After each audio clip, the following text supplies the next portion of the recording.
दो आर्क्स हैं। Arcs minor का मतलब ये वाला आर्क ए बी, ये माइनर आर्क है। और यहाँ से ये जो आर्क है जो कि ए पी बी, ये मेजर आर्क है। मेजर बड़े को कहते हैं और माइनर छोटा।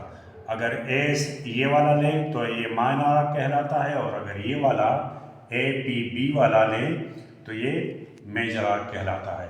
तो central angle of minor arc का ये मतलब है कि ये वाला एंगल ए ओ बी, तो ये सेंट्रल एंगल हुआ, central angle of minor arc, इसका मतलब ए ओ बी है। और ये जो है ये वाला एंगल, ये एंगल ए पी बी, ये कौन सा एंगल है? ये subtended angle by the major arc. ये वाला जो एंगल है इसको सबटेंडेड एंगल कहते हैं, और ये मेजर आर्क को सबटेंड करता है। सही है। तो आगे उसको रखे the shows should be given a circle with the center O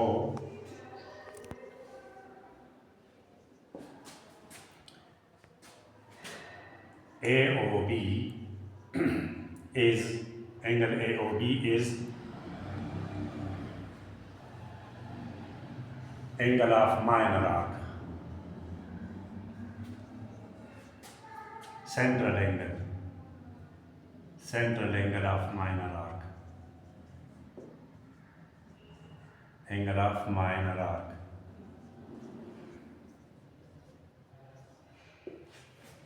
And APB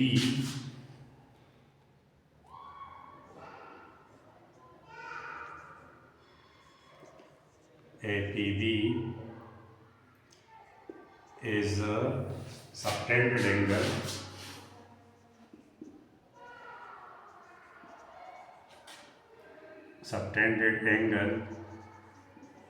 of major arc.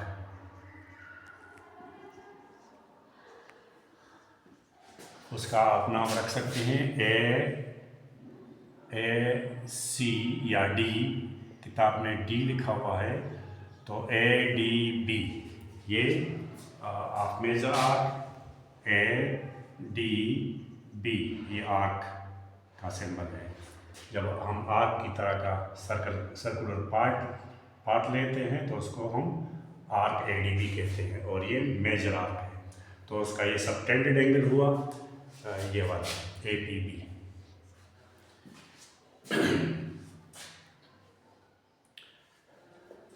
To prove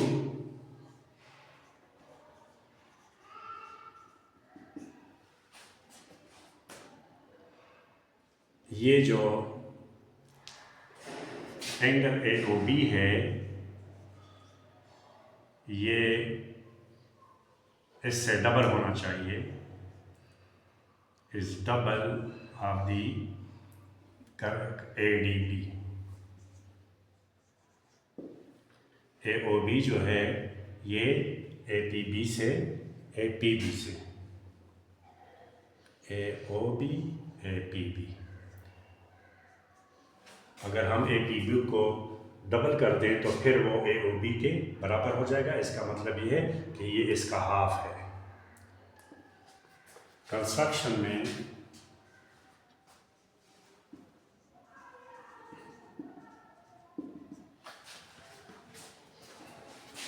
from P to O, मैंने P को O से आगे ले जाकर Q तक, ये Q है, मैंने पी क्यू ओ से एक लाइन खींचा जिसने इस एंगल को दो बराबर हिस्सों में, वहाँ पर ये एंगल 1 है, ये एंगल 2 है, ये एंगल 3 होगा, ये एंगल 4 होगा। तो यहाँ पर मैंने एंगल्स लिख ली। कंस्ट्रक्शन में मैंने क्या किया, from P to O I drew PQ,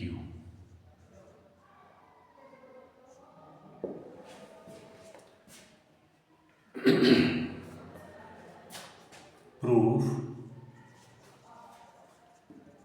statements and reasons.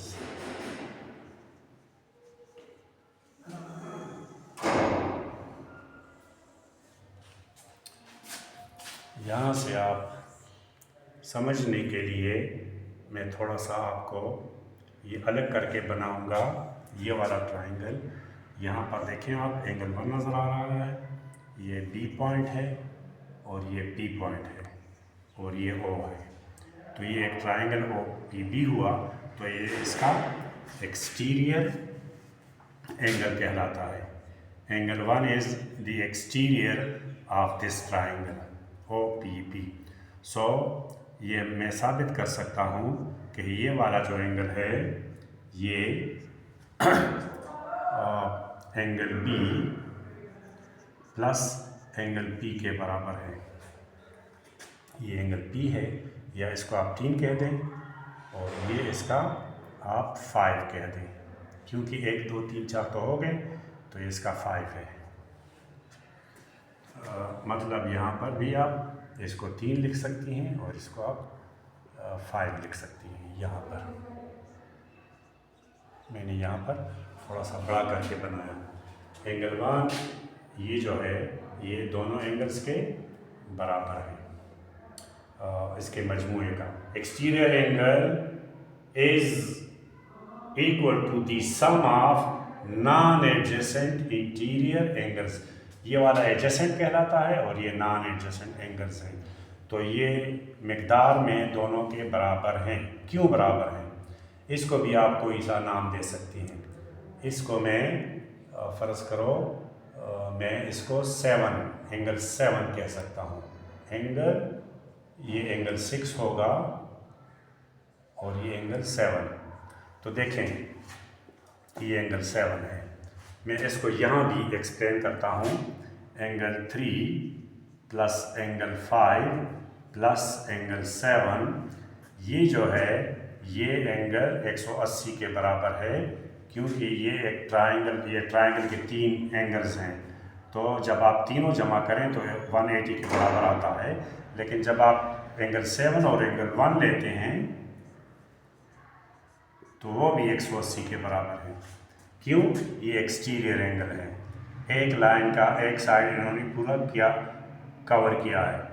Angle 7 और एंगल 1 इसको हम जमा करेंगे तो ये भी 180 के, मतलब ये दोनों आपस में बराबर हैं। तो angle 3 plus angle 5 plus angle 7, ये एंगल 1 और एंगल 7 के बराबर हैं। Both are equal to 180 degree. तो अभी आप देखें, अगर आप इसको कैंसिल कर दें इसके साथ, या अगर आप कैंसिल कर दें तो एंगल 1 बराबर हुआ एंगल 3 प्लस एंगल 5 के, जो कि मैं पहले लिख चुका हूँ। तो ये इसकी वजाहत है।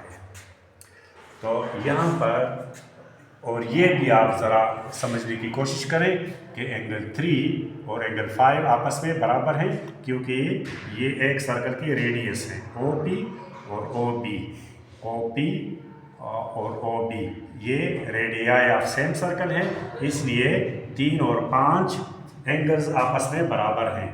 तो इसका मतलब ये हुआ कि एंगल 3 की जगह मैं दोबारा इस 5 की जगह मैं दोबारा एंगल 3 लिख सकता हूँ। क्यों? 5 तो इस एंगल से बाहर है, मुझे तो 3 चाहिए। तो एंगल 1 डबल हुआ एंगल 3 से। ये जब 2 एंगल मैंने जमा किए तो वो एंगल 1 के बराबर आ गया। अगर ये देखें ना, एंगल 1 मैंने साबित किया कि वो इस एंगल के डबल है। इसी तरह मैं ये भी साबित कर सकता हूँ। अभी दूसरे ट्रायंगल को ज़रा देखें। इस वाले ट्रायंगल को देखें, वही वाली बात यहाँ पर भी POA।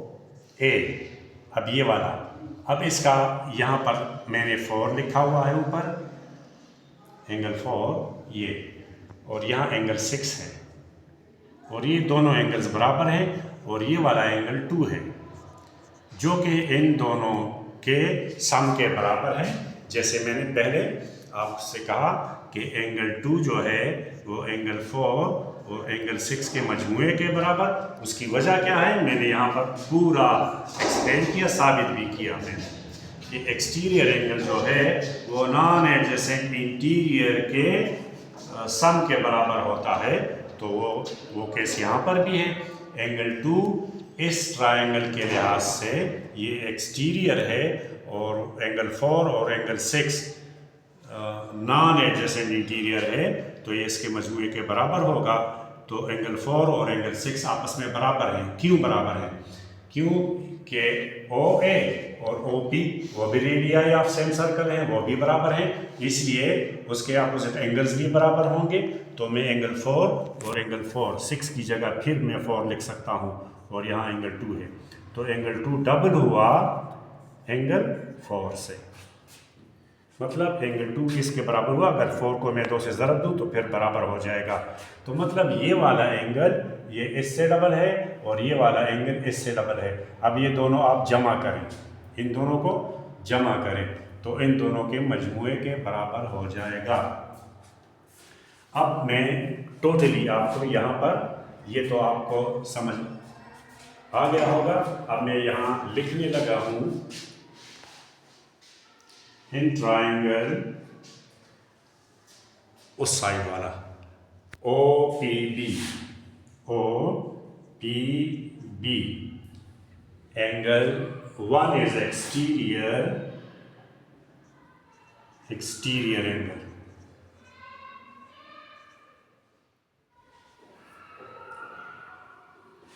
Of triangle OPB। So angle 1 is equal to angle 3 plus angle 5. Angle 1 is यहाँ क्यों है? एक्सटीरियर है, इसकी वजह ये है exterior angle is equal to the sum of exterior angle is equal to the sum of non-adjacent interior angle.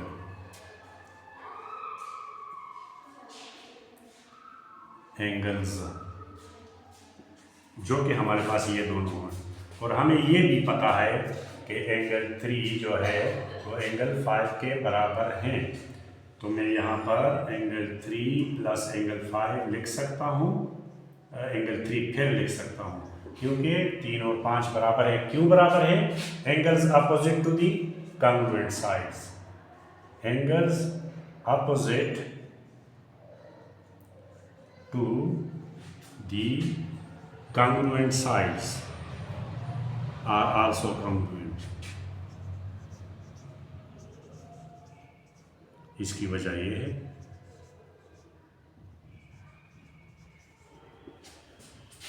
तो यहाँ हमने साबित किया कि एंगल 1 जो है वो 2 एंगल 3 के बराबर है। ये पहला केस हमने साबित कर लिया। अब दूसरे ट्रायंगल पे आ जाएं। ट्रायंगल कौन सा ट्रायंगल? ये वाला ट्रायंगल, इसका नाम क्या है? APO।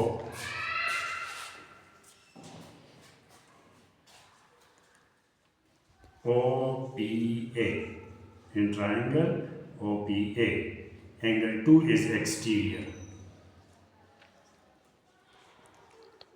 तो वही केस दोबारा, एंगल 2 जो है वो इनके नॉन एडजेसेंट जो कि 6 और 4 हैं,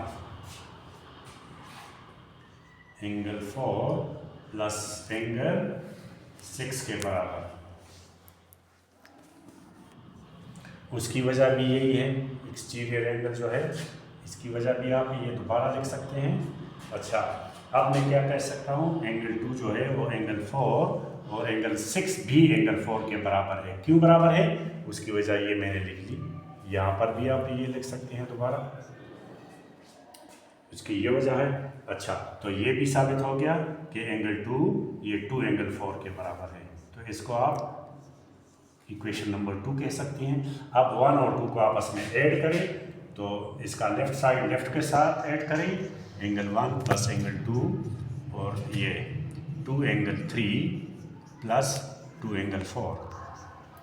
अब आप देखें कि एंगल 1 और एंगल 2 अगर हम इन दोनों को जमा करते हैं तो इससे AOB आया, एंगल AOB, और इसमें से 2 कॉमन लें तो एंगल 3 और एंगल 4, इससे क्या आया, इससे ये वाला APB, इससे ये वाला ट्राइंगल बन गया 2 एंगल APB।